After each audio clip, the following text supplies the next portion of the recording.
Hello అండి. Welcome back to my channel Vaishnavi's Vantillu. మీరు chapati with paneer bhurji combination ఇష్టపడతారా? అయితే ఈ వీడియో పక్కా చూడాల్సిందే.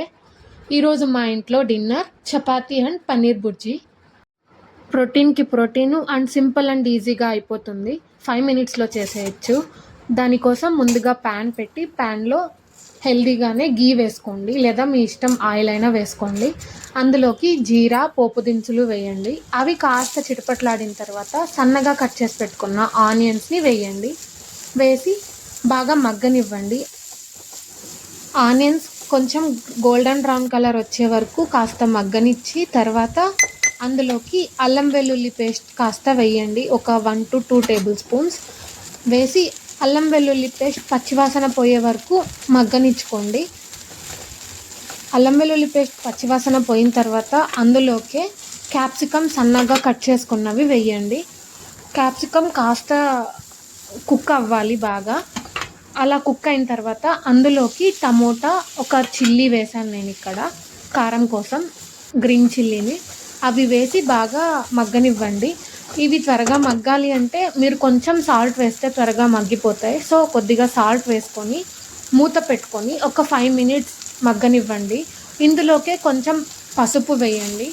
పసుపు వేసి బాగా కలియబెట్టండి.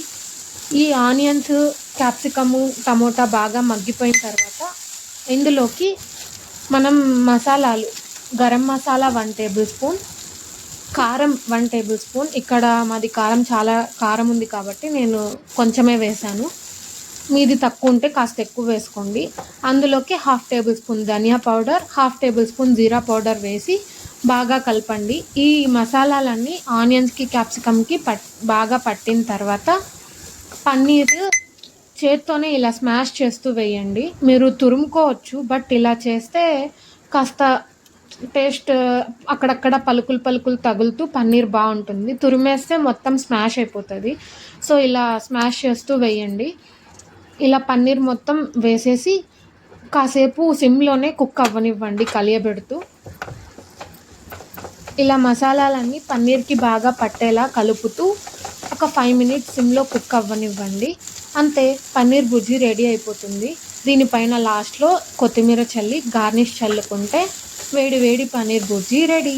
ఇది చపాతీల్లోకి సూపర్గా ఉంటుంది టేస్ట్. ఖచ్చితంగా ట్రై చేయండి. ఇదే ప్రాసెస్లో మీరు ఎగ్ బుర్జీ కూడా చేసుకోవచ్చు. లాస్ట్లో 1 to 2 టేబుల్ స్పూన్స్ ఆఫ్ నిమ్మరసం వేసేసి కలయపెట్టేసి స్టవ్ ఆపేస్తే పన్నీర్ బుర్జీ రెడీ అవుతుంది. వీడియో నచ్చితే please do like, share and subscribe.